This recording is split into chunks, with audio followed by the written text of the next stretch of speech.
कितना है भाई। अरे दादा रे दादा, अही सबके दाल रोटी बना के यानी पावर बुझा रहा है। अहाँ सब एको बार मतलब आवाज इधर देखते हैं कि शेरनी में पावर है कि शेर में। तनी माई बहन सब हाथ उठा लिया तो बारिश भाग जाए। ए शेर, हेलो शेर, आप लोग बंद रखिए। पहले शेरनी का पावर देखिए ना, अपना पावर भुला जाइएगा। पहले इधर पावर देखिए। माई बहन सब हाथ उठा लियो, बउआ बुच्ची सब के साथ देवे ला, ठीक ना। शेरनी के प्रेम से बोलिए शेर वाली मैया की।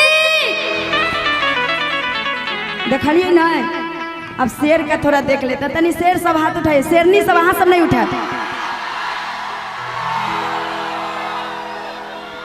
अरे बाप रे, ये बहुत ज्यादा पावर है। ये टेलर है कि फिल्म यो टीचर? हाँ टेलर है। बाप रे, तो फिल्म में की होते।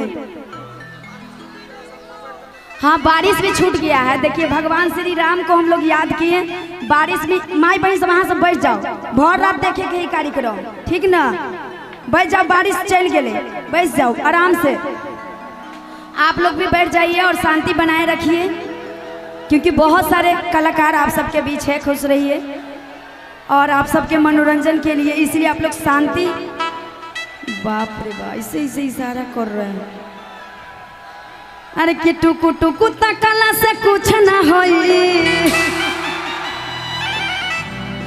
हमरा सबसे ज्यादा आवाज अही सबके बुझा रहा है।